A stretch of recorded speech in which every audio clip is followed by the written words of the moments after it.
Soap ஸ்டோன்ல உருளி. இது வந்து இந்த அவுட்டோர்ஸ் டெக்கரேஷன் இதுக்கெல்லாம் யூஸ் பண்றதுக்கு இது வந்து நல்லா இருக்கும். இது வந்து ஸ்டாச்சு வைக்கிற மாடல். சுத்தி தண்ணி விட்டுட்டு நடுவுல நம்மளுக்கு ஏதாவது ஸ்டாச்சு வேணும்னாலும் வச்சுக்கலாம், இல்ல விளக்கு இந்த மாதிரி எதுனாலும் வச்சு நம்ம டெக்கரேட் பண்ணிக்கலாம். இதுல வந்து உங்களுக்கு 5 இன்ச்ல இருந்து 10 இன்ச்சஸ் வரைக்கும் அவைலபிள் இருக்கு.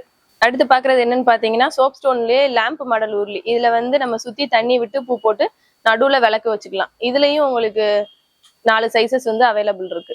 அடுத்து பாத்தீங்கன்னா சோப் ஸ்டோன்ல விளக்கு. இது வந்து காமாட்சி விளக்கு மாடல். இது வந்து பேராவும் உங்களுக்கு தருவோம், சிங்கிள் பீஸாவும் தருவோம். அடுத்த மாடல் பாத்தீங்கன்னா ஸ்டார் விளக்கு. இதுல வந்து உங்களுக்கு 7, 5 2 முகம் வரும். அடுத்து பாத்தீங்கன்னா அகல் விளக்கு. இதுல வந்து நடுவுல லிங்கம் வச்ச மாடல் ஒண்ணு வரும், நார்மல் ஒண்ணு வரும். இது எல்லாமே உங்களுக்கு வந்து தெர்மாகோல் பேக் பண்ணி நாங்க ஆல் ஓவர் வேர்ல்டும் வந்து டெலிவரி பண்ணுவோம். நீங்க கீழே தெரியுற நம்பருக்கு கால் பண்ணீங்கன்னா நாங்க உங்களுக்கு ஆர்டர் எடுத்து டிஸ்பேச் பண்ணி கொடுப்போம். இப்ப நம்ம ஜெயலட்சுமி மெட்டல்ஸ் வீடியோல பாக்குற iron, cast iron, soap stone items எல்லாமே உங்களுக்கு வேணும், நீங்க ஆர்டர் பண்ணணும்னு நினைச்சீங்கன்னா கீழே தெரியுற நம்பருக்கு கால் பண்ணுங்க. ஆன்லைன் ஆர்டர் அவைலபிளா இருக்கு, ஆன்லைன் டெலிவரியும் அவைலபிளா இருக்கு, வேர்ல்டு வைட் ஷிப்பிங் கூட நாங்க பண்ணிக்கிட்டு இருக்கோம்.